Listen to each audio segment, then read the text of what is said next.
Oi. Beleza. Oi, gente, tudo bom? Então, aqui a ideia é ter um bate-papo, né? A gente não vou mentir para vocês, não vai ser o caminho do mapa do ouro, né? Mas aqui o Gil e eu, a gente vai falar sobre as nossas experiências pessoais de como que a gente trilhou esse caminho do desenvolvimento até a arquitetura Salesforce, né? Falando também a parte técnica e também a parte comportamental, porque não é só de parte técnica que vive a pessoa de TI, né? Então, o que a gente vai falar hoje, né? O que a gente vai aqui? Por onde que a gente vai começar a trilha, por onde começar a trilha técnica? Será que só saber Salesforce é suficiente? Se para a carreira técnica, né, soft skills contam? E, né, se não tiver polêmica, não tem graça. Se a inteligência artificial vai substituir os devs e arquitetos no futuro. Vamos ver o que acontece, né? Então, aqui, por onde começar uma trilha técnica? Gente, aqui, desculpa, mas eu acho que eu vou chover um pouquinho no molhado, porque para qualquer carreira técnica, né, aqui tem pelo menos na parte de desenvolvimento, né, vamos deixar claro aqui, é fundamento de programação, não tem como.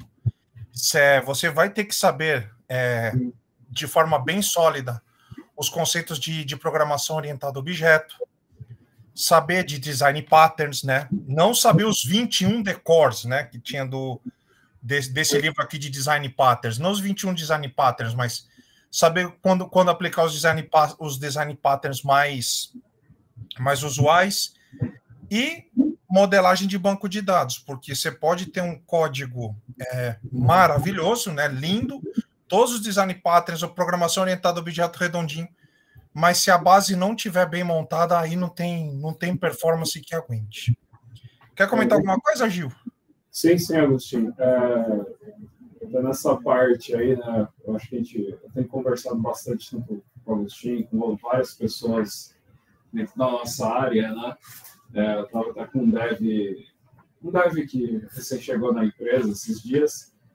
E no mundo Salesforce é interessante que às vezes você tem que o cara veio da área de biologia, não sei, estava conversando com um outro dev que veio de uma área de psicologia. É uma área, o mundo Salesforce comporta pessoas de todas as áreas aí que vieram de outras carreiras, isso não tem problema nenhum. Só que, sem dúvida, assim, eu vou falar um pouco da minha experiência ao longo da minha carreira. Independente da área que a pessoa veio, se ela veio de uma área de humanas ou de biológicas, não veio de uma área de exatas, não chegou a fazer uma faculdade de TI ou engenharia, isso não importa. A gente tem que procurar, os fundamentos são importantes. Porque na hora que você vai discutir uma solução técnica ou entender tecnicamente o que está ocorrendo, o problema que está ocorrendo, geralmente eu noto que isso, no dev que não teve bem os fundamentos, e às vezes isso daí pode até ser um dev que fez sistema de informação. O cara fez sistema de informação, não gostava lá da matéria de algoritmos e estruturas de dados, né? Só fez aquilo lá, toque de caixa, porque era a matéria mais chata mesmo, vamos só fazer isso daí para passar. E aí depois o cara não entende porque não se pode colocar um for dentro de um for, né? Aí o algoritmo explode combinatorialmente e fica um lixo a tua trigger, por exemplo. Né? Eu já peguei situações de performance em código que era justamente esse o problema. O cara colocou um for dentro de um for. Como é que você explica para o cara, né, o porquê ele não pode colocar um for dentro de um for? Então, se você já tivesse uma base, já entendesse que, por exemplo, ele poderia usar um mapa ao invés de 2 fors, né, o performance seria muito melhor. Só que isso daí, às vezes, está dentro de uma trigger, aí vocês imaginam, né? Uma trigger de caso, que nem é um objeto importante, ou uma trigger de account, que é um objeto secundário no Salesforce. Isso daí... Uma oportunidade, né? Exato, uma oportunidade. E aí você tem batch rolando em cima disso daí, você tem atualizações funcionando a todo momento, ao tanto de o tempo que isso daí vai ocupar dentro de uma transação, não pelo problema técnico em si, mas você vê que isso advém de um problema de formação, às vezes, da pessoa. Então, às vezes, a gente quer pular as etapas, né? Porque, sei lá, já quer aprender a fazer integração, fazer umas telas da hora no Salesforce. E a Salesforce, a gente está tendo aqui uma conversa aberta, tá? Eu não... Literalmente. Ele está compartilhando tudo, sim. É uma conversa bem franca com vocês. A Salesforce tem esse discurso de que nós podemos entregar a solução sem fazer código. Isso desde que eu comecei no mundo do Salesforce. Antes era, você pode automatizar as coisas com workflow rules, process builder. Process builder já morreu, agora é Flow. Evoluiu para o Flow, uma baita de uma solução de low code. A Salesforce depois adquiriu a Velocity, virou o Omni Studio, né? Já integrou lá com a plataforma. Então, são soluções de low code que permite um usuário que tem um perfil mais funcional, vamos dizer, entregar a solução e funciona. Ok. Só que tem aqueles... Eu não sei o termo em português, né? Mas em inglês é os corner cases. É aquele caso difícil de você resolver. As curvas de rio, que a gente chama, as curvas de rio. Vamos entregar as idades aqui, as curvas de rio. Exato, as curvas de rio. Vamos admitir esse, né? Que o termo é esse. As curvas de rio. Aí na hora que você chega nas curvas de rio, aí, meu amigo, você vai precisar de conhecer mais a fundo o sistema. Então, dentro da carreira de desenvolvedor, eu entendo que não dá para negligenciar o básico, né? E aí o Agostinho colocou aqui uns exemplos, né? Os exemplos de livro. Um de cada tipo, né? De design patterns, de modelo de dados, de programação orientada a objeto, né? Então... Modelo de dados nem se fala. O cara tem que entender, né? O que é um banco de dados, como é que modela ali mais... pelo menos da forma mais simples, aquelas coisas que a gente, em tese, aprende numa faculdade de sistema de informação, ciência da computação. Acho que pelo menos as 3 formas normais, né, do banco de dados, por favor, né? Então, a terceira forma normal, que é o mínimo do mínimo, né, para se montar um banco de dados razoavelmente bom. Exato. Que é, sem saber, assim, esse básico depois, é claro, né, você pode acabar... E ainda mais modelos de dados, se você erra um modelo de dados lá no começo, depois trabalhar com isso, com a solução, fica horrível. Então, sim, na carreira do desenvolvedor não dá para negligenciar, apesar da plataforma ter bastante, digamos, esse discurso de low code. Tá? Eles falam da lenda 80-20, né? 80% parametrização, 20% customização, né? Exato. Eu lembrei agora, tinha um gestor meu, na antiga empresa, que a primeira pergunta, sempre que... Assim, eu não comecei no mundo de Salesforce, eu comecei com o Siebel, vocês têm uma noção, que é o pai de todos os CRMs, né? Eu comecei no mundo Oracle, depois quis migrar para o mundo de Salesforce. A melhor coisa que eu já fiz para minha carreira foi migrar para o mundo de Salesforce. Mas sempre que o pessoal vinha com uma solução nova lá, né, para fazer uma apresentação comercial, a primeira coisa que ele perguntava tem como marretar isso daí? Tem como criar código no meio disso daí? Primeira coisa que ele perguntava para o pessoal do comercial. Por quê? Que é onde o cliente sempre vai pedir um corner case, uma curva de rio, uma personalização, alguma coisa que às vezes é muito difícil de você fazer usando só low code, enfim. Pode seguir, Agostinho. Beleza. Você veio do Siebel, cara, eu vim da versão beta 2 do .NET, cara. Então. Eu posso falar que eu fui um dos pais do .NET, cara. Pode...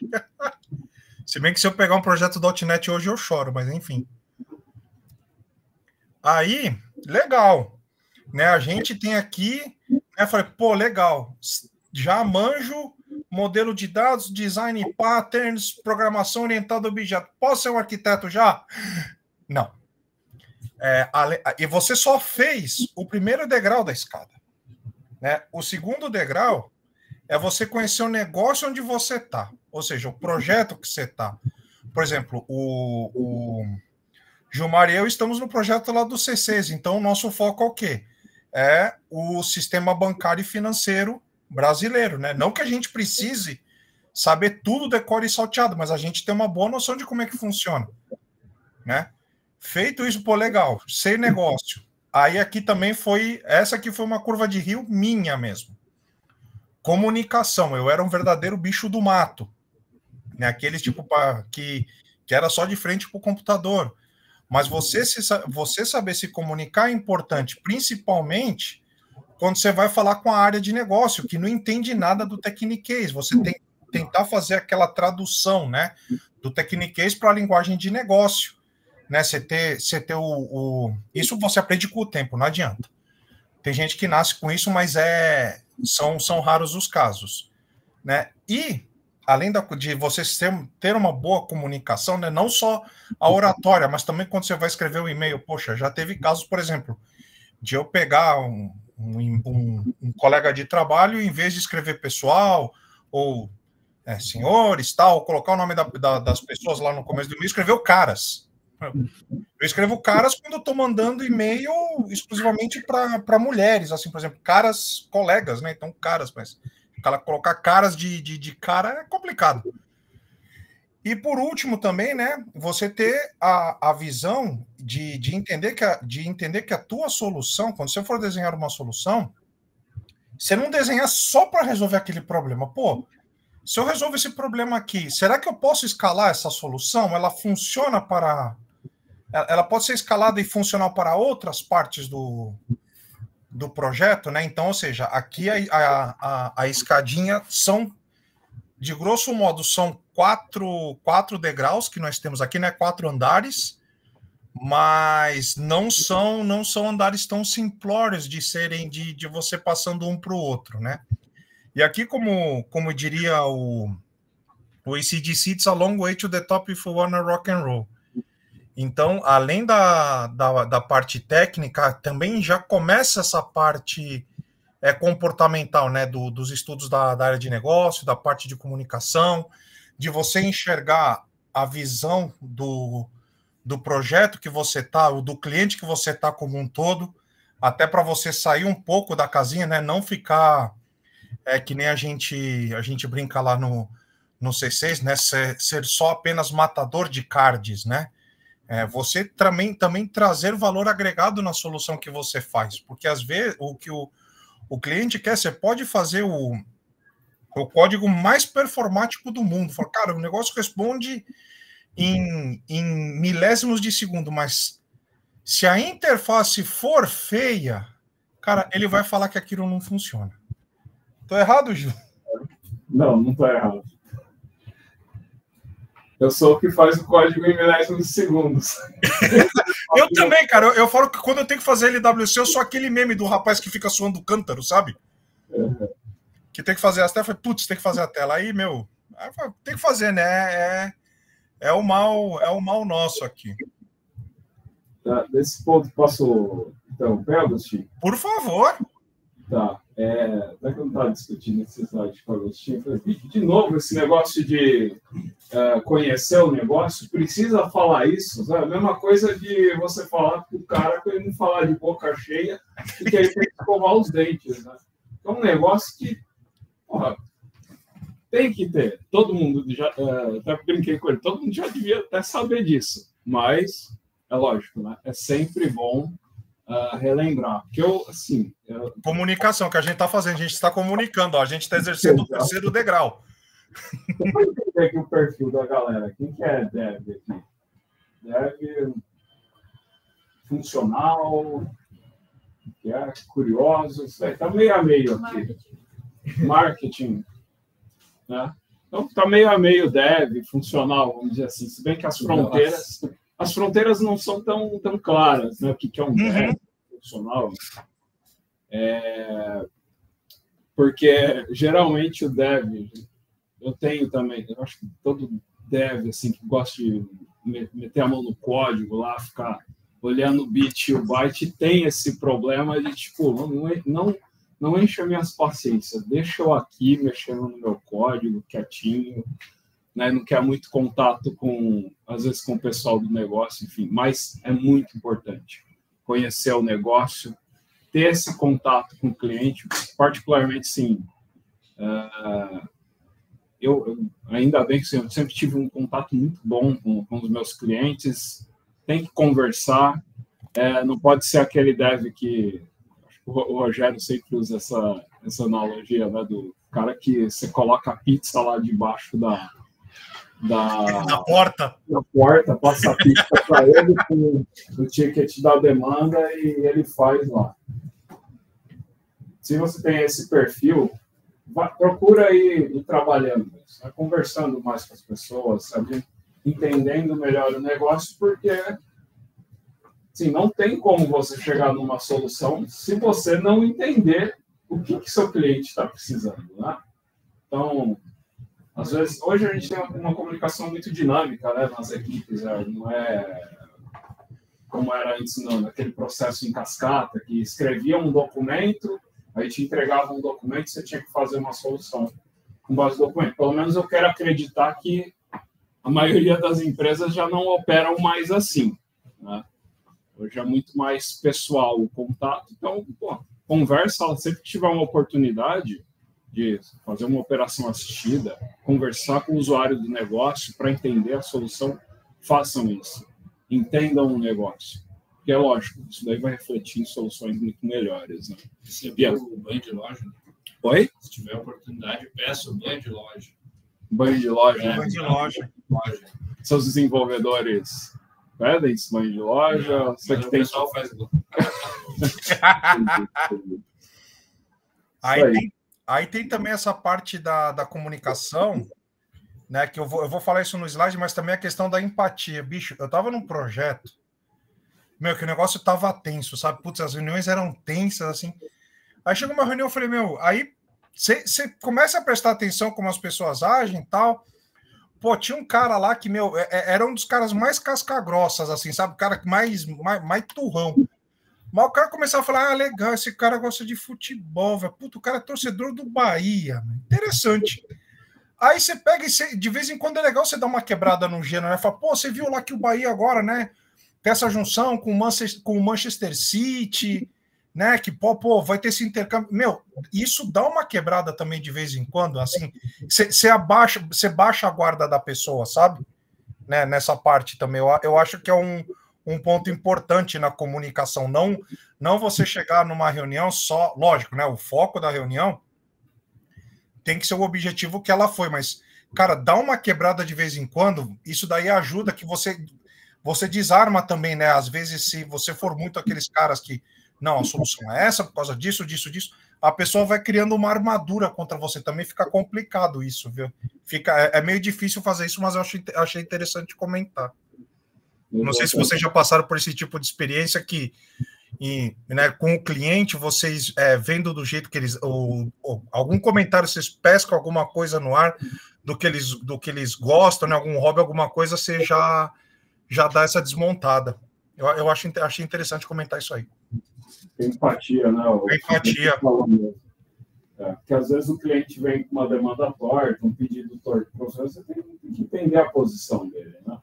Gente que às vezes ele também está sendo pressionado, né? Procura conversar, eu acho que chega uma solução bem mais fácil. Faz tempo que eu não tenho atento. Né? Oi? Vocês colocaram assim, mas o assunto a gente até discutiu já.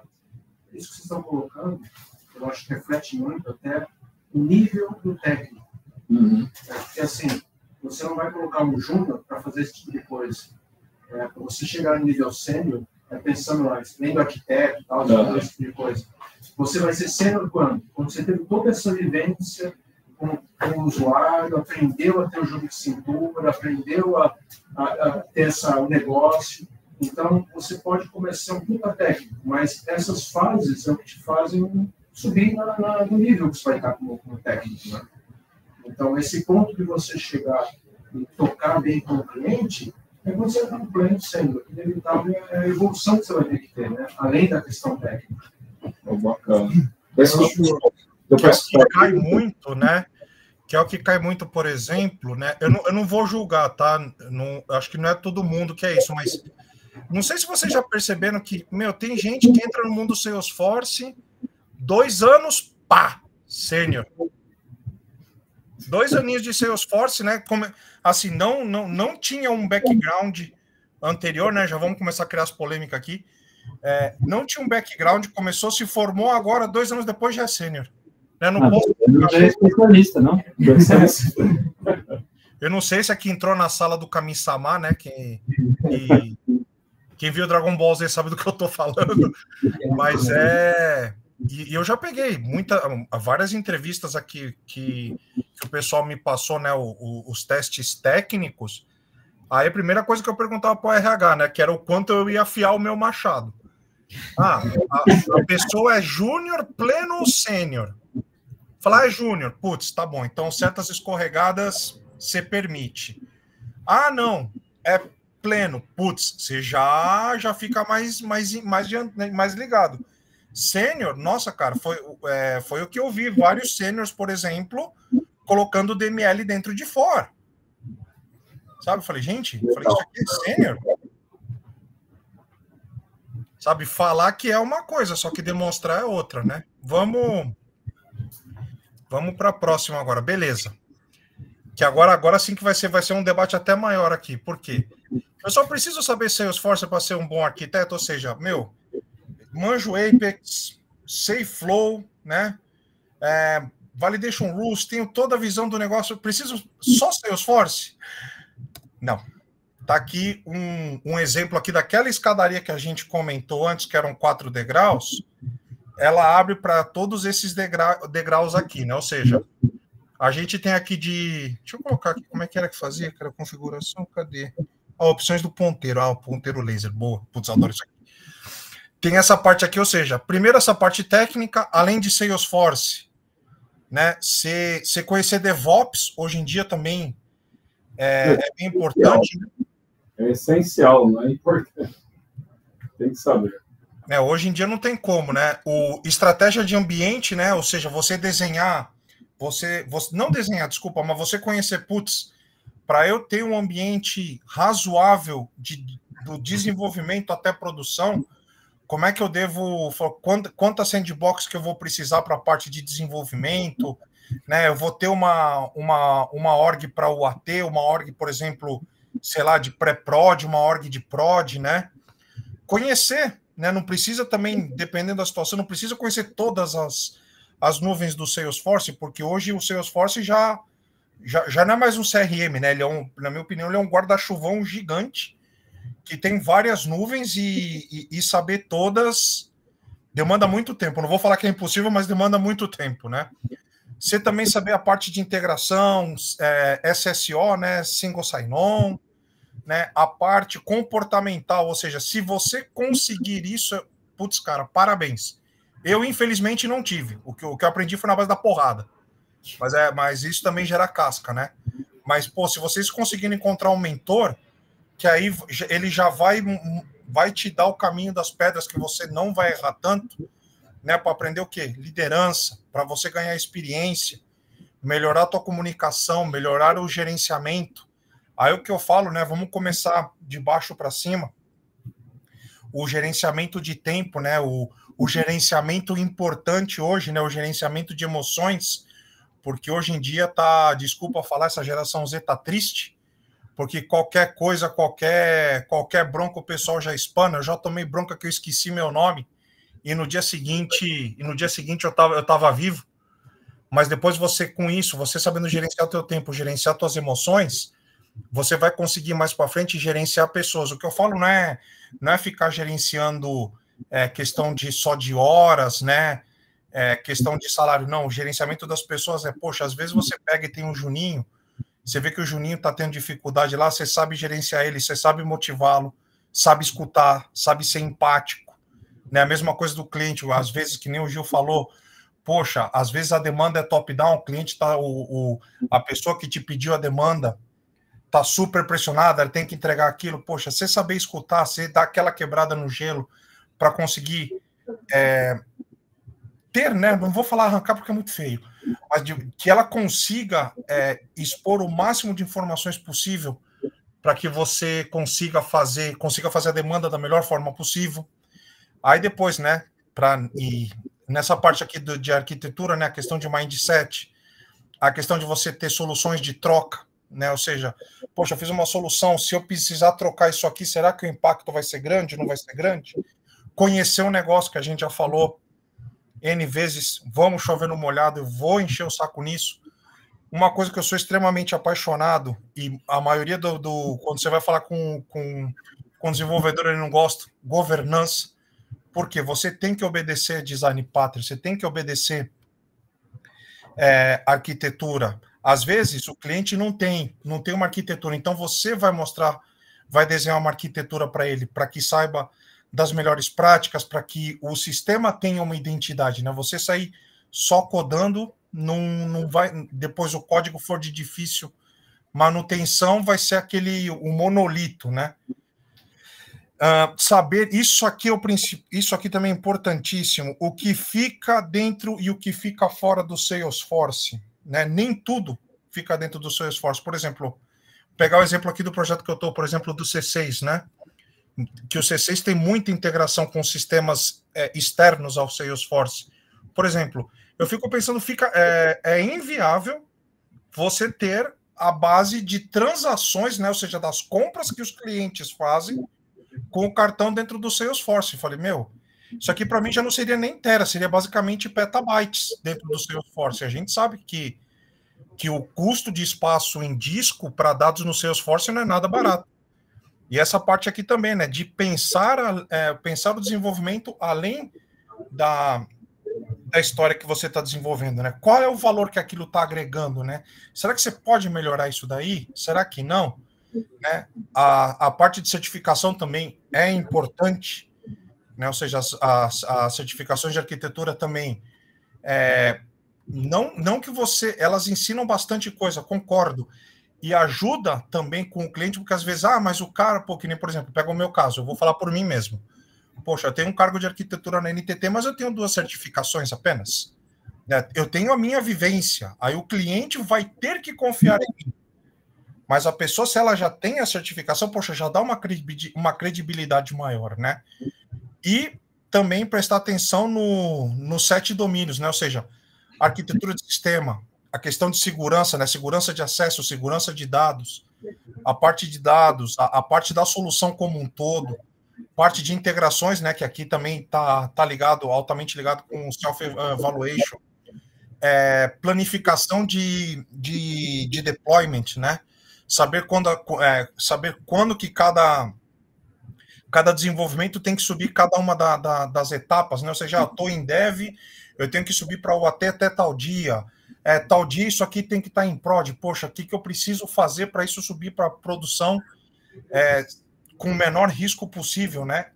E sempre a parte de comunicação, né? Então, não só comunicar de falar com o cliente para você para você conseguir extrair o máximo possível de informações, mas comunicar, falar assim, olha, gente, poxa, às vezes, por exemplo, você está no projeto, o cliente aqui, o cliente elogiou a gente por causa disso, porque só é lembrado, guarda esse conselho, só é lembrado quem aparece. Não adianta você ser o melhor desenvolvedor, o teu cliente lá te elogiar, falar que você está indo super bem, que você está agregando um monte de valor, e ninguém sabe. Aí você vai lá, não, é o garoto, a clássica piada, né? É o garoto de programa. Agostinho, tem uma pergunta ali no chat da Anitta. Manda aí. Pode falar pra gente? Anitta, você quer abrir o microfone? Eu posso seguir aqui?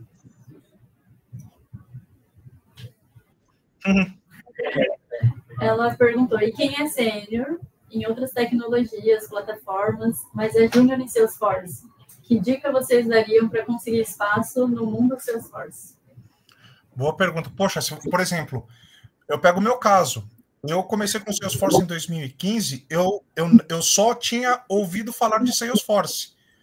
mas eu era sênior C Sharp, né? Então, ou seja, saudades das bruxarias que eu fazia com SQL Server. Bons tempos. Mas, enfim, quem é júnior, então, ou seja, pô, você já tem a pessoa que é sênior em outras tecnologias, mas é júnior em Salesforce, você é júnior, tecnicamente falando, só que eu entendo que a tua curva de aprendizado ela vai ser bem mais achatada do que uma pessoa que está começando agora, ou seja, a tua capacidade de absorção é muito maior. E outra, você tem certas cascas que essa pessoa certamente não tem, né? Ou seja, por exemplo, certas coisas, falei, poxa, que nem, mas eu trabalhei a vida inteira por exemplo, com .NET, que é o meu caso. Pô, mas cara, eu manjo de Design Patterns. Design Patterns é agnóstico, ele não tá preso a tecnologias.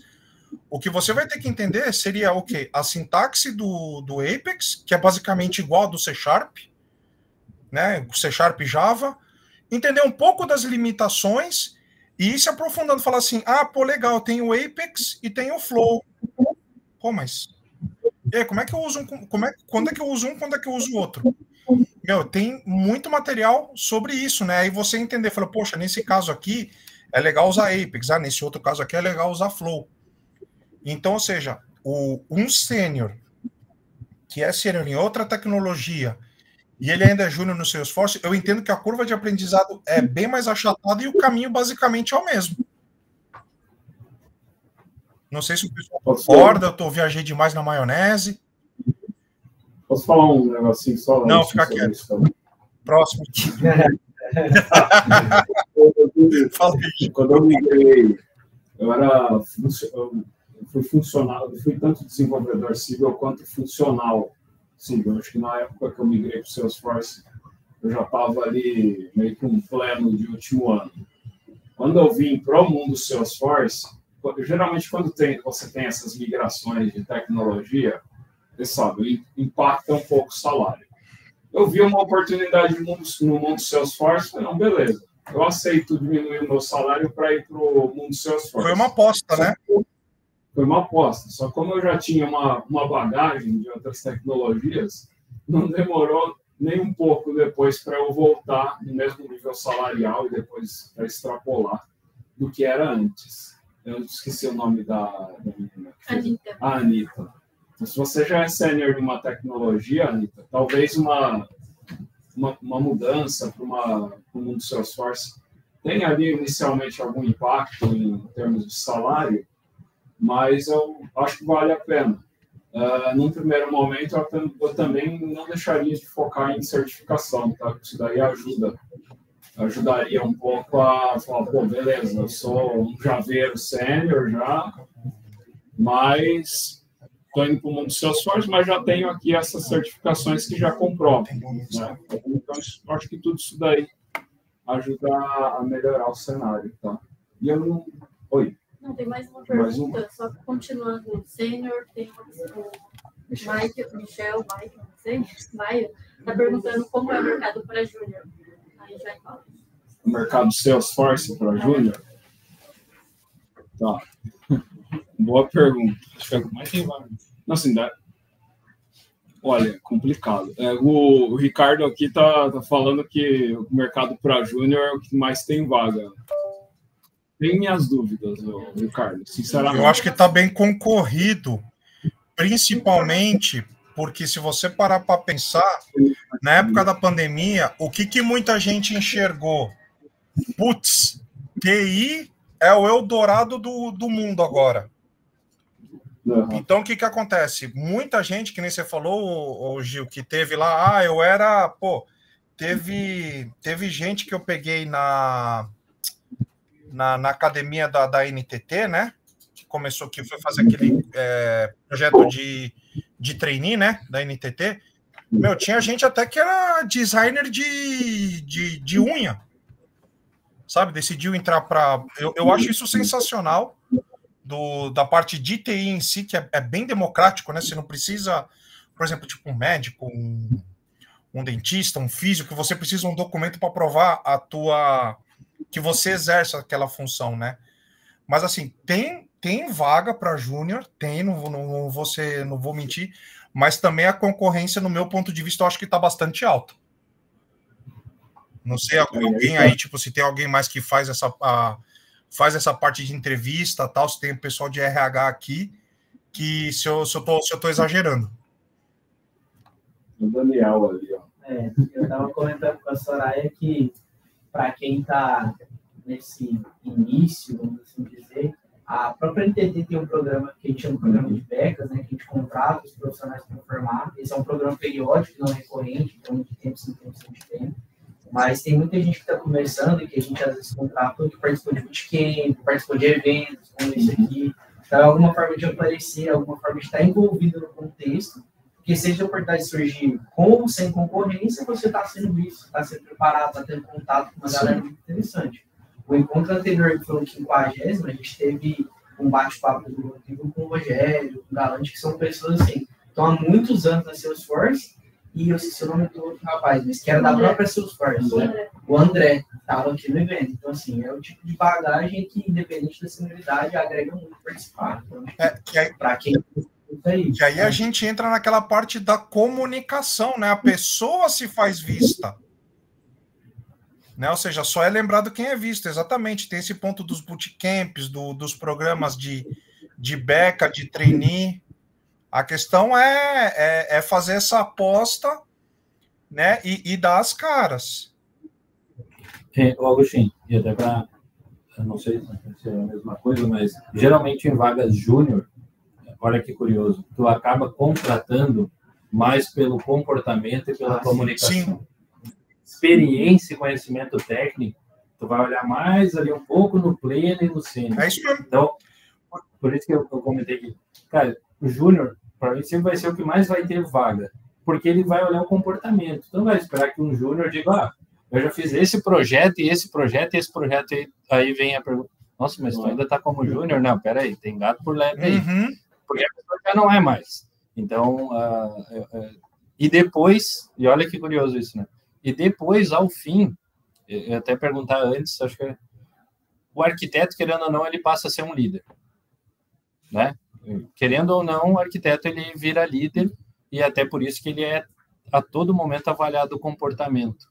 Como é que é isso no dia a dia aí com vocês? Como que vocês enxergam que há essa pressão pelo comportamento, pelo exemplo, por ser uma liderança? Cara, eu acho que assim, o comportamento, por incrível que pareça, eu acho que varia mais dependendo do cliente em si, eu acho, sabe? Porque às vezes, por exemplo, você pode ser o melhor, a pessoa que tem a melhor comunicação no mundo, a pessoa que, poxa, engajada, que dá exemplo, que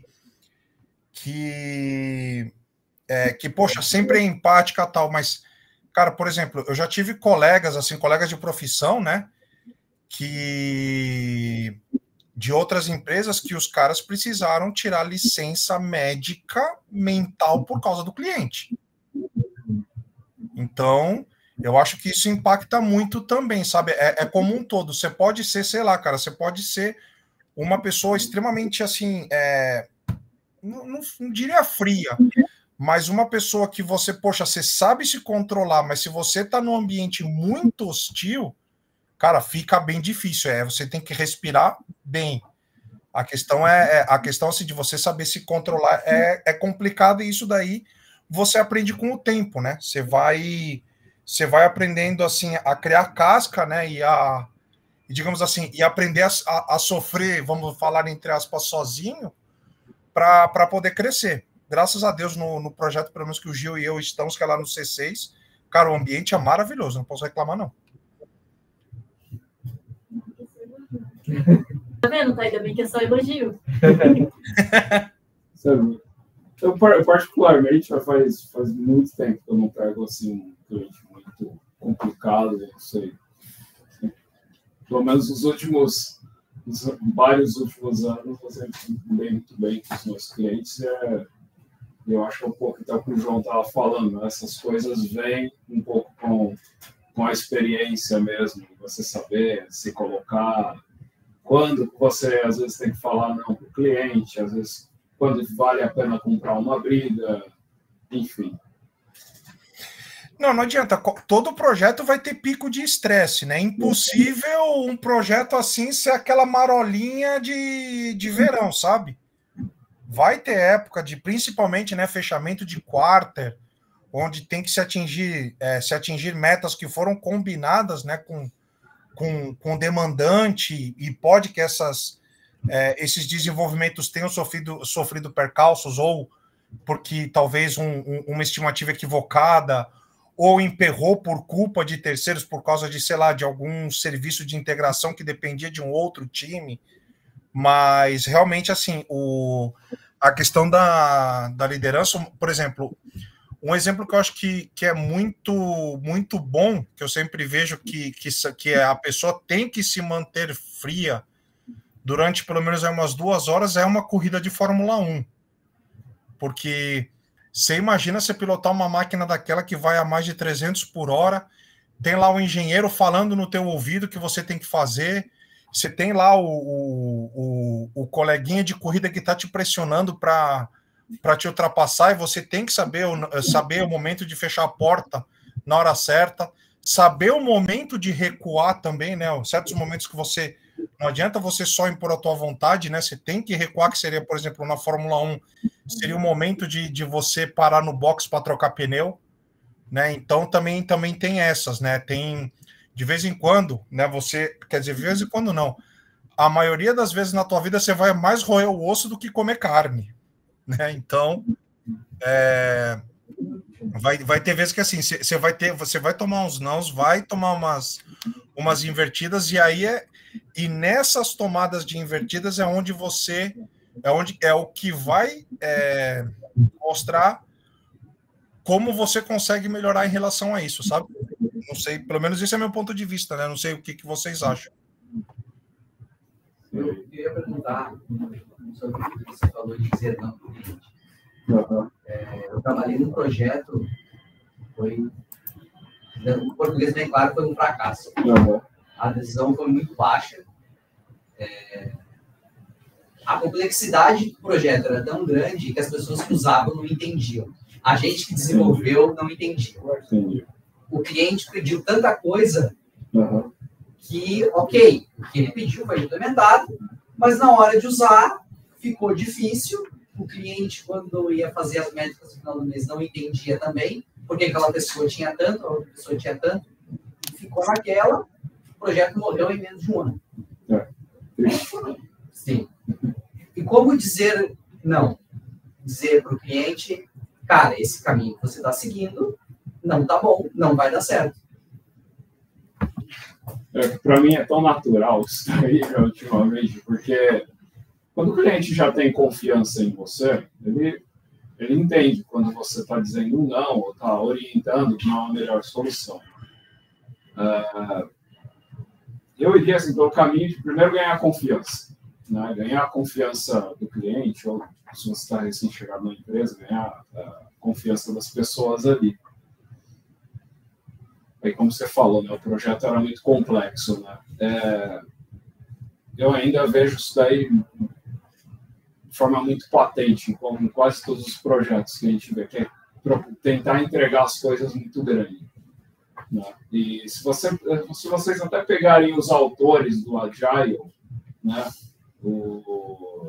vão lá atrás, né, tem um Agile Manifesto que deu o início a todo esse movimento que a gente escuta falar de Agile hoje, né, que mudou a forma como o software era entregue. Né?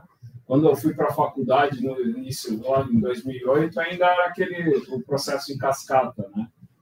Lembro que tinha na porta do laboratório de informática o processo em cascata. Durante algum tempo eu trabalhei com cascata. A gente via que aquilo não funcionava legal. E depois... Veio o ML também, né? O Agile já vem desde os anos 2000. Então, o que o Agile... Né, no fundo, se você for ler o Manifesto Agile, o que ele realmente prega ali? São algumas coisas muito simples. Comunicação está no centro delas, e entregar pequeno. Né? Então, quando você... o cliente precisa de 10 features, sei lá, te pediu 10 coisas. te pediu um projeto muito complexo de ser entregue. Se você chegar para ele e falar, olha, eu estou vendo que essa funcionalidade aqui dá para a gente fazer em 2, 3 semanas. Vamos focar nela? Depois a gente se preocupa com as outras. E aí você vai ganhando confiança do cliente. Porque aí, às vezes, você entrega uma primeira funcionalidade, ele vê que a segunda já não era nem tão importante assim. Eu iria comendo mingau pelas beiradas, né? Ganhando confiança. Tem uma lista de coisas a ser feitas. Então, cara, o mundo vai acabar amanhã. Qual que é a mais importante para entregar? Ah, é essa daqui. Então, você vai, trabalha e entrega aquela ali. No menor tempo possível. Não procurar entregar as coisas muito grandes. Inevitavelmente. Vocês podem ver, assim, história de vários projetos que falharam. Todos eles tentaram entregar muito grande. Então, entrega pequeno, a gente vai ganhar confiança em você, enfim.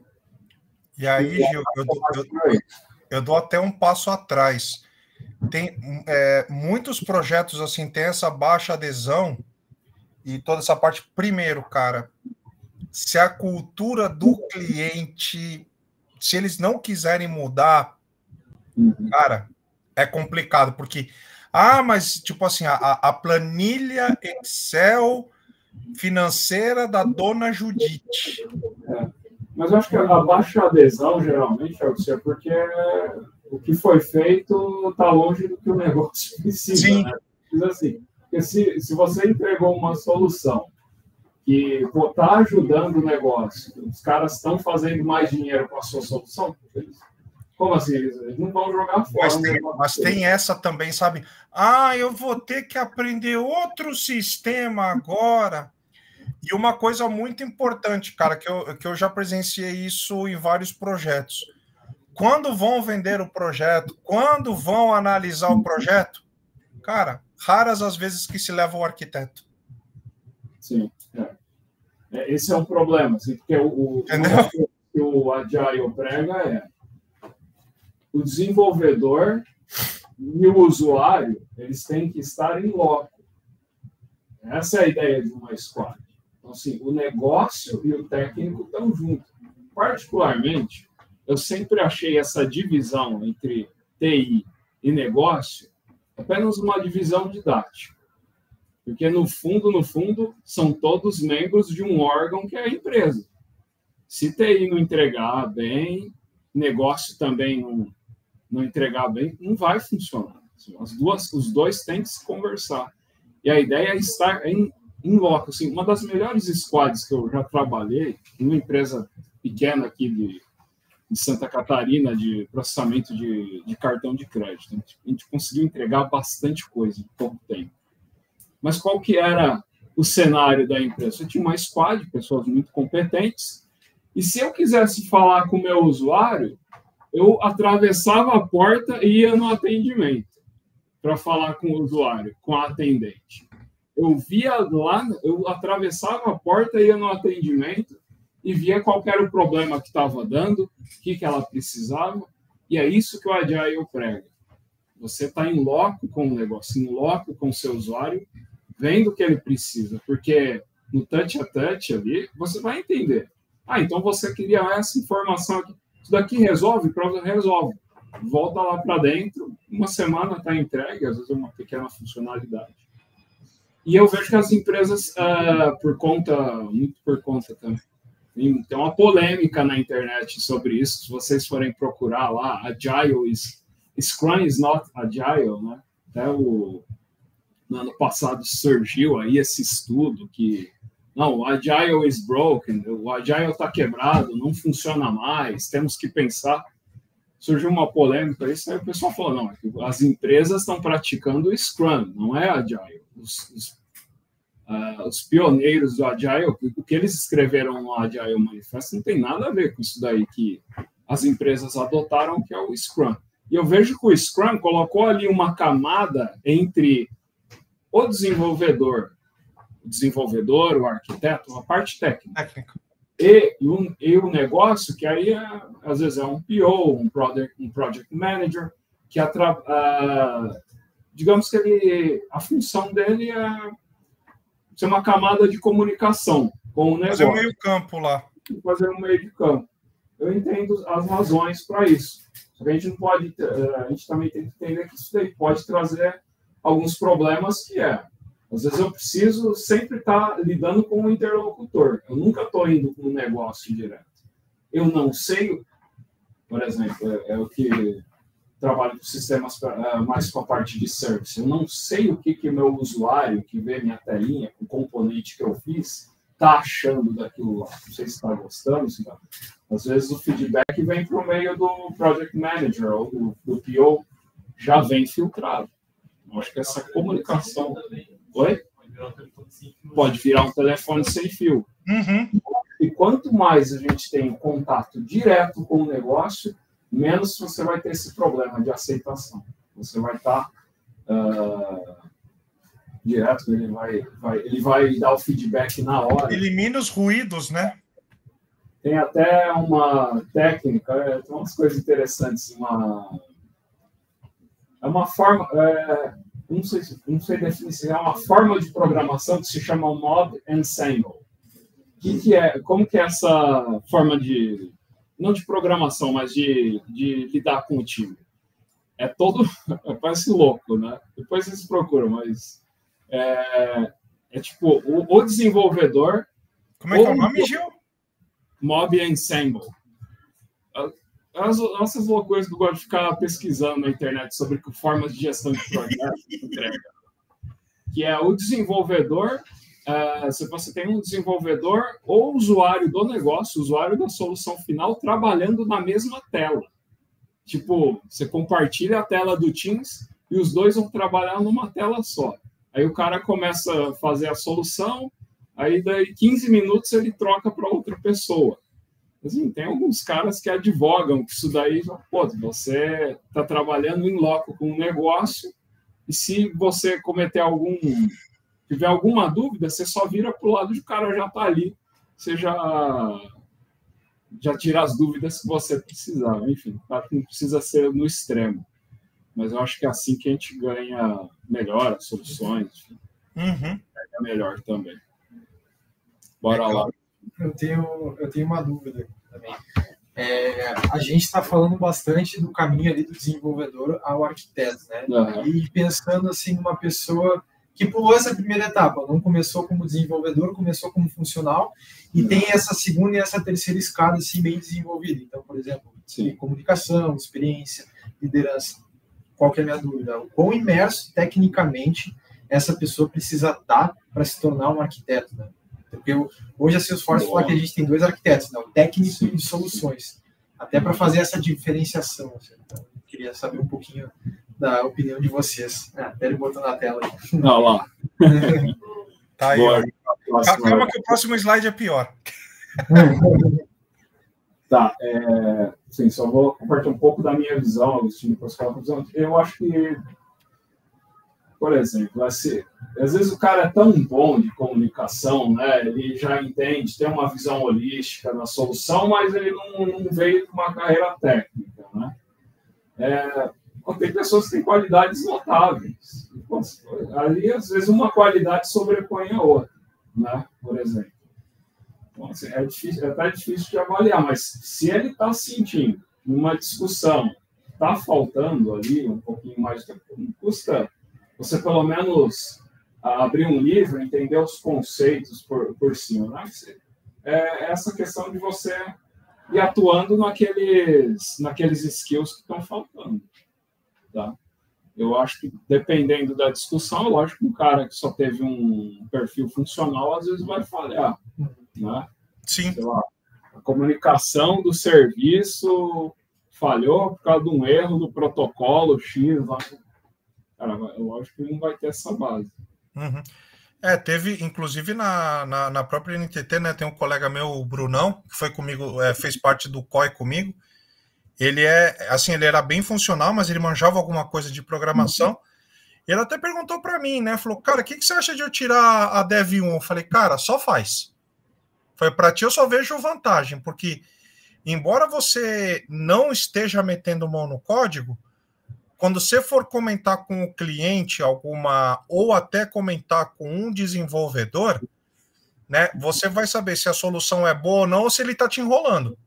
Porque você pode não saber do código, mas, assim, de meter mão na massa, de ter o conhecimento técnico, mas aprofundado, né? Mas você já vai saber, por exemplo, poxa, eu preciso pegar um serviço que atualize, por exemplo, as contas todo santo dia com tal e tal informação. Pô, peraí, eu sei que tem as classes schedulable, que eu consigo agendar, eu consigo usar nessa schedulable, eu consigo usar uma classe batch, porque ela vai fazendo em lotes.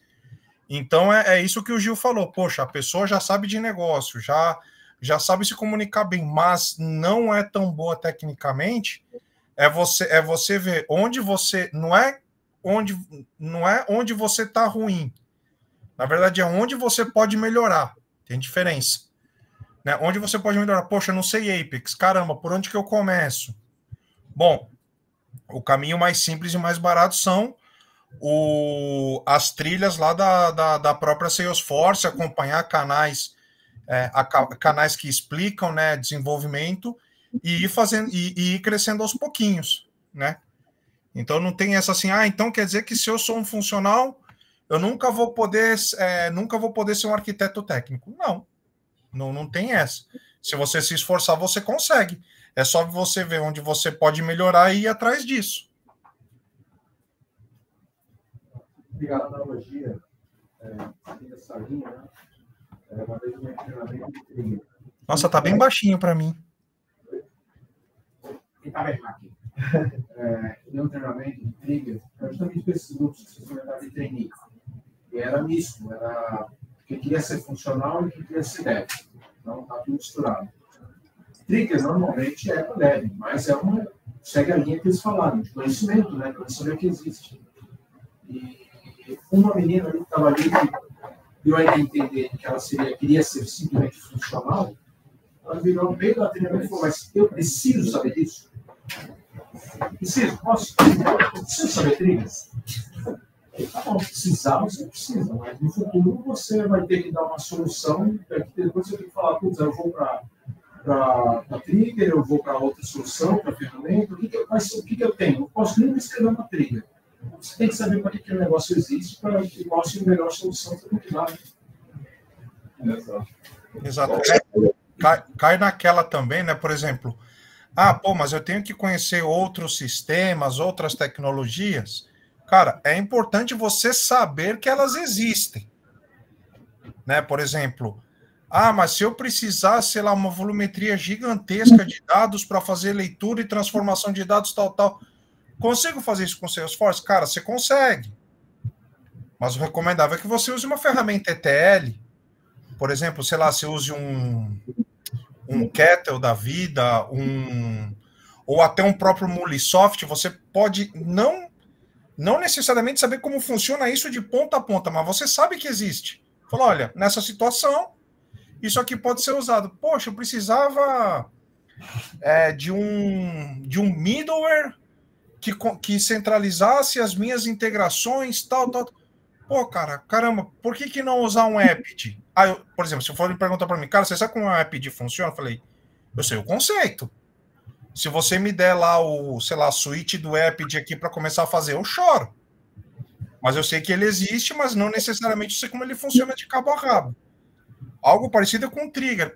Mas eu sou funcional, preciso saber trigger.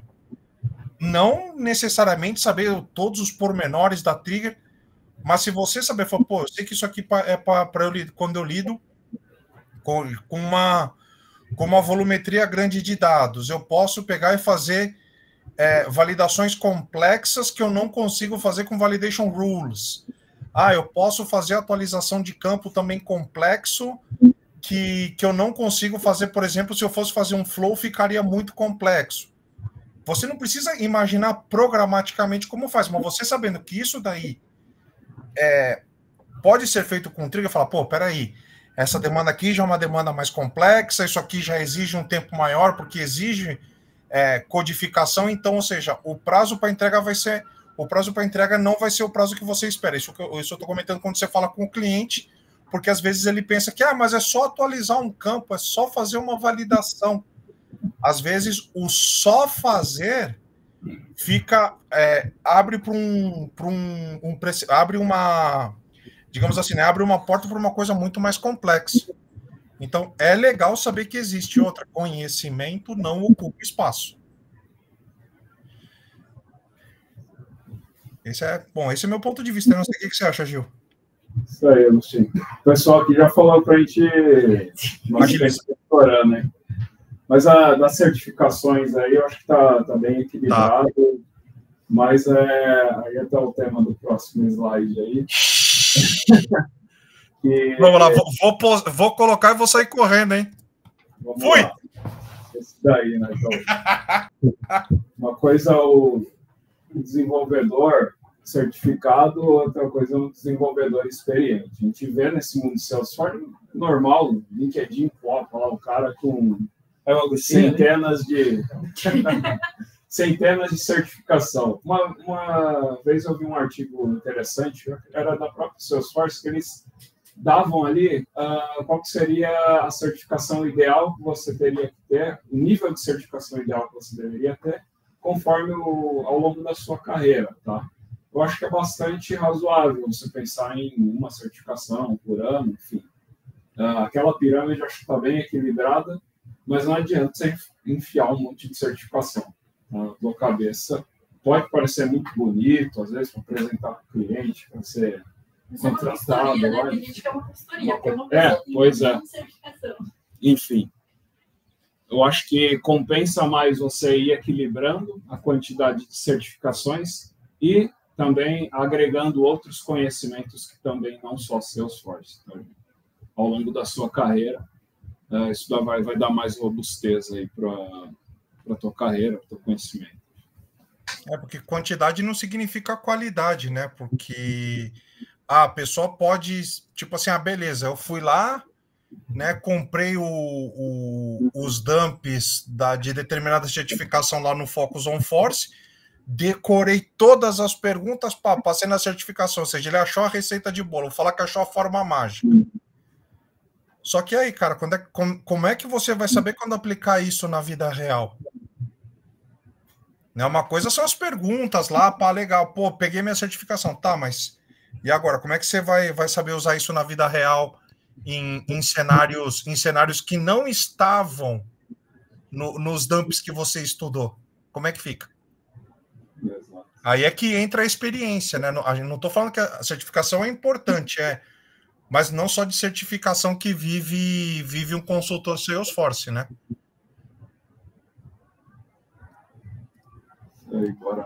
Aí aqui, né, para a carreira técnica, os soft skills contam. Bom, aqui eu não vou. A gente já comentou bastante das habilidades comportamentais, né? Porque às vezes essas habilidades comportamentais pesam mais que as habilidades técnicas, né? Então, ou seja, você ser comunicativo, ser questionador, saber trabalhar em grupo, né? Que eu já teve gente quando eu fiz a minha pós-graduação em Big Data, nossa, eu lembro que eu fui fazer um trabalho. Aí eu pedi a missão do meu colega de trabalho era só fazer o SWOT, né? Aquele Strength, Weakness, Opportunities e Threats. Falei, cara, passa para mim, eu preciso colocar no trabalho. Não, eu tô terminando. Cara, ele montou uma apresentação, fez um Excel absurdo. Primeira coisa da banca. Então, por que esse Excel não tá no trabalho? Então, ou seja, o cara não sabia trabalhar em grupo, era só ele, né? Ou seja, você ser um líder inspirador, né? Você saber tratar bem as pessoas é importante, com respeito, né? Isso inspira. Você motivar as pessoas, né? Ou seja, principalmente os juninhos, né? Eu trabalhei bastante com o Juninho na minha antiga casa. Eu admito que eu pegava uns códigos assim que eu tinha vontade de esganar a pessoa, né? Mas eu nunca falava que o código estava ruim, né? Primeira coisa, fala, eu fiz o código aqui, eu não sei se tá legal. Falei, cara, primeira coisa que eu perguntar, cara, o código tá fazendo o que a demanda pede? Falou, tá. Falei, cara, então o resto a gente ajeita, não tem problema. Porque eles estavam lá para aprender. Então, também, porque esse de líder inspirador tem muito a ver com a empatia, né? Você ter fácil adaptabilidade, porque, né? Que nem o Gil falou, no Agile as coisas mudam muito rápido. Você saber gestionar um time, né? Ou seja, gestionar um time com conflitos internos. Não só o time técnico, mas às vezes o time com a parte de negócio, né? Saber gerenciar o tempo, saber escutar, ser empático. Aqui é uma coisa muito difícil de ser feita, que é saber quando e como falar não, né? E aprender sempre, cara. Não é porque assim, beleza, agora eu tô com cargo de arquiteto aqui na empresa, não preciso aprender mais nada. Cara, você vai ser ultrapassado rapidinho, né? Então, essas aqui são as 10 habilidades que eu achei que eram interessantes a serem colocadas. Alguém quer acrescentar alguma coisinha? Garanto que a gente já está quase no final, tá, gente? É que a discussão sobre os outros tópicos foi muito além do que eu pensava, mas foi bem bacana. A minha parte pode seguir. Beleza. E aqui, né, para finalizar aqui, a IA, né, porque, né, o Mark Benioff está pregando isso, um monte de diretor prega isso, que a IA vai fazer maravilhas, que ela não vai precisar mais de dev e arquiteto no futuro. Aí eu até brinco, né? Falo, bom, a primeira coisa é que o cliente vai ter que saber exatamente o que ele quer. E isso é muito raro de acontecer. Mas eu acho, talvez, quando eu tiver 7 palmos debaixo da terra, talvez substitua, porque tem certas coisas que são muito complexas. Até estava comentando com o Gil, estava comentando comigo, né? São muito complexas para a máquina entender ainda. Por exemplo, eu chego e coloco uma frase, gente, eu adoro acordar cedo. A máquina vai entender que eu estou falando isso de um jeito alegre, de um tom sarcástico, como é que é? Então, assim, que ela é um grande impulso para a gente poder focar em outras atividades que agreguem valor. Não estou falando para não usar IA, tá? Não estou falando, não deixa isso de lado. Primeiro que vai ser impossível, né? Porque isso é um caminho sem volta. Mas, na minha opinião, achar que ela vai substituir devs e arquitetos, cara, eu acho bem complexo. O que tem se falado também de um ganho de eficiência, tá? Minha experiência, tá? O ganho de eficiência não é tudo isso que está sendo propagado. Tive bastante depoimentos de outros devs, outras pessoas também na internet, está acompanhando mais de perto esse movimento da IA, tanto para o desenvolvimento quanto ajuda em definições de arquitetura. Não, minha opinião, não tem esse ganho de eficiência que está sendo propagado. Né? Se o pessoal realmente acha que a IA vai conseguir substituir ou dar um ganho de eficiência significativo, cara, é só pegar o próximo card do Gira, jogar dentro da IA e ver se sai uma solução. Tem que começar a pensar nisso daí, porque uma boa parte disso é hype. Eu sou um amante de inteligência artificial, tá, gente? Eu caí para dentro dessas coisas no primeiro momento que saiu, eu ia, para entender no bit e no byte como é que funciona o algoritmo. Só que eu acho que teve muita raiva. E ainda está tendo. Né? Tem até agora esse último movimento, né, de vibe coding e tal. Isso daí tem os prós e tem os contras. Né? Quem é novo no ecossistema, eu diria, utilize essas tecnologias para aprender mais rápido a programar. Fazer exemplos de código, entender. Mas não deixe de entender como é que funciona. Tá? Tecnicamente, o código, como que funcionam as coisas, tá certo? Isso aí, último. Queimar os neurônios não faz mal, não, viu? Tem uma ferramenta gratuita, alguns créditos ali que dá para usar, que é a Nova. E aí tu tem um prompt lá, que tu vai escrever, ela gera o software e compartilha o código contigo, bem legal. Sim. Ontem, claro, tô falando aqui para brincar e testar. Ontem mesmo eu pedi para ela fazer uma de controle financeiro. E aí, claro, depende de como tu escrever ali a descrição, né? Mas é bem interessante porque ela gera, ficou um tempinho lá gerando todo aquele código. E depois, se tu quiser, bem na linha que tu falou, olhar o código ali, nossa, qual foi a lógica que ela fez para desenvolver? é bem legal. Porque o que acontece, né? Você tem que dar insumo para a IA, né? Para ela fazer o negócio bem feito. Pô, mas às vezes o tempo que você vai despender para escrever isso para IA, para ela fazer, cara, compensa mais você pensar e você mesmo fazer, entendeu? Exatamente. Mas é isso aí. Pô, tem uma pergunta que vocês não falaram, Agostinho. Arquiteto tem que fazer muito desenho? Cara, por incrível que pareça, sim, bastante diagrama. Diagrama de integração, é legal aprender. Diagrama de sequência, tá? Porque uma coisa também que é um calcanhar de Aquiles em todos os projetos, que atira a primeira pedra, se eu estiver mentindo, é falta de documentação. Então, às vezes, você não sabe como está uma arquitetura de integração, você não sabe como é que está um modelo de dados. Fala assim, eu preciso fazer tal coisa nessa tela aqui, que faz, por exemplo, que eu estava mexendo aqui num card, que ela faz envio de WhatsApp. Pô, ela fazia lá gravava lá num objeto customizado, mas, pô, peraí, esse objeto customizado, ele liga com a conta, ele liga com outro objeto aqui, então falta também esse desenho do modelo de dados, né? Não estou falando para fazer uns negócios mega blaster absurdo, porque até o cliente acha que ficar gastando muito tempo em documentação é desperdício de tempo, quando não. Se você pegar e fizer o desenho de arquitetura bom, que fique entendido por todo mundo, e o cliente der o consentimento, cara, isso depois é o teu salvaguarda caso o cliente reclame qualquer coisa. Eu brinco que eu sou talvez o único dev arquiteto que é retardado e gosta de escrever documentação. Já fiz muita documentação assim de funcional e técnica, né, de colocar protótipo de tela na documentação, né, de escrever, olha, isso aqui vai fazer assim, as regras de validação são essas, os campos são esses, os objetos são esses, tal. Cara, e depois isso foi um escudo para mim absurdo. Não um escudo para falar não para o cliente. É que o cliente, mas é que eu queria que fizesse tal coisa. Então, você leu tal parte do documento lá que você aprovou? Então, no documento que você aprovou não estava escrito isso que você comentou. Você quer? Dá para fazer? Dá. Não estou falando que não. Não dá.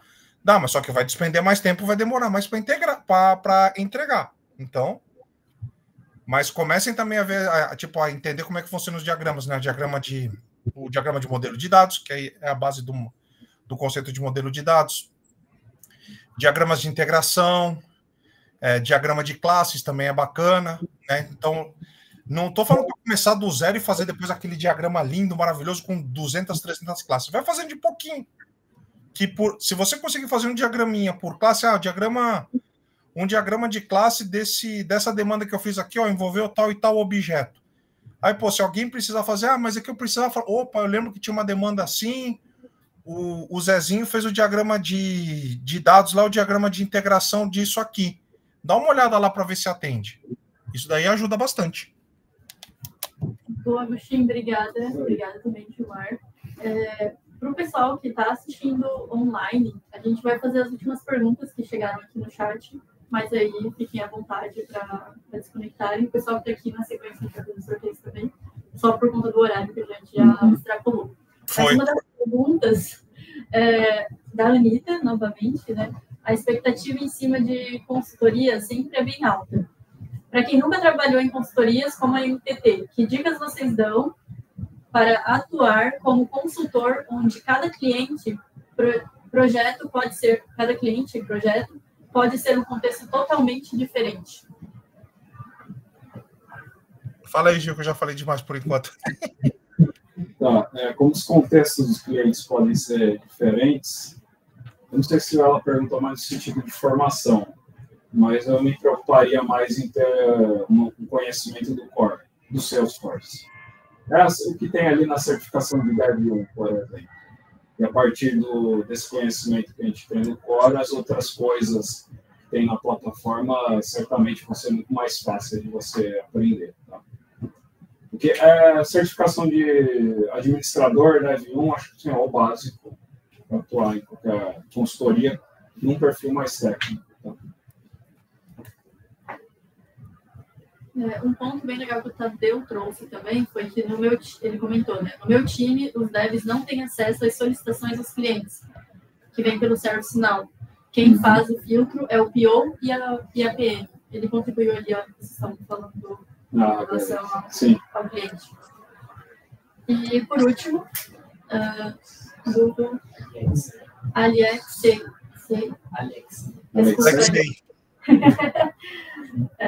Mas a pergunta dele foi: no início do caminho de dev para arquiteto, imagino que idealmente atuamos em projetos menores antes de pegar projetos muito complexos. Mas nesses projetos menores, a mesma pessoa tende a vestir o chapéu de arquiteto e líder técnico. Tem alguma dica para trafegar esse período? Em projetos menores? Isso, ele comenta que no início, né, a pessoa é arquiteto menor, e aí ele veste a camisa de líder técnico. É o boné, né? Coloca o chapéu. Isso. E aí, se tem alguma dica para ele trafegar aí nessa... Nessa daí que você tem vários chapéus, eu acho que o mais interessante seria a parte da comunicação mesmo, né? A técnica, isso daí a gente já explicou, mas tem essa parte da comunicação, né? De saber essa parte mais de ser empático, de você saber ouvir, de você também falar não quando tem que falar não e falar o porquê, né? Porque às vezes o cliente acha que porque a gente sabe programar, né? Falou, pô, consigo customizar o Salesforce a meu bel prazer. Não é bem assim, né? Então você fala, olha, não dá para fazer desse jeito, mas ó, a gente consegue fazer assim, assim, assim, por causa dessa limitação do Salesforce. Uma coisa também que a gente tem que deixar claro, que às vezes o pessoal fica com esse temor, fala, putz, cara, vou ter que falar para o cliente que o Salesforce tem essa limitação que não vai dar para fazer. Toda tecnologia tem a sua limitação, toda. Não tem uma que é ilimitada, né? Então, eu acho que essa parte da comunicação, de saber fazer esse frescobol, né, com o cliente, eu acho bem importante, né? Quando a gente usa esses vários chapéus, né? Eu acho que aí já foge até um pouco da parte técnica, tipo, já não entra tanto que é tão primordial, vamos falar assim. É isso, gente. Foi a última pergunta. Vamos ao final. Boa. Então, obrigado, Agostinho, aí, pela participação. Pessoal, eu que agradeço a oportunidade. A gente agradece. Pessoal, se quiserem abrir as câmeras aí, vamos tirar uma foto daqui. Foto. Vem para cá. Você consegue tirar a foto aí, Agostinho, para nós? Posso tentar. Vamos ver aqui. Print screen? Print screen gigantão? Então, pera, deixa eu dar um F11 vai aqui. ter que ser das duas telas. Ana, você me deixou sozinha aqui? Só eu de menina. Cara, eu fiquei toda lascada, tá? Eu não conseguia... Eu tô, inclusive, fazendo a janta aqui. Mas, assim, eu não conseguia sair daqui. Aí até sair, chegar aí, enfim. Ele vai tirar Beleza. Posso bater a fotita? Eu sei que Vamos lá. 3, 2, 1, ninguém pisca. Vamos lá ver se foi. Eu acho que foi. Deixa eu ver aqui. Beleza. Aí posta aqui no chat mesmo? Será que vai? Manda pra gente pelo WhatsApp. Tá. A gente coloca lá no grupo. Tá bom. Deixa... Peraí, gente, eu vou tirar mais um selfie. Pegar a ideia do Daniel. Deixa eu ver aqui o melhor editor de imagens que tem no mundo, o Paint. Beleza. Eu acho que ficou boa. Depois eu mando para vocês lá, vou salvar aqui. Boa. Pessoal de casa, obrigada. A gente vai fazer o sorteio aqui. A próxima vez vocês venham presencial para participar com a gente. É brincadeira, gente. A gente está correndo aqui para conseguir mais voucher, mais lead para sortear para todo mundo que participa online também. É que a gente está com escassez mesmo. É que tá caro, né? Vamos ver, no Caro, próximo... R$6 tá caro ter os vouchers, rapaz. Não, no próximo deve ter, hein? Valeu, Agostinho. Valeu, galera. Bom descanso para vocês aí. Até mais. Valeu, tchau, tchau. Valeu, pessoal. Boa noite. Tchau, tchau.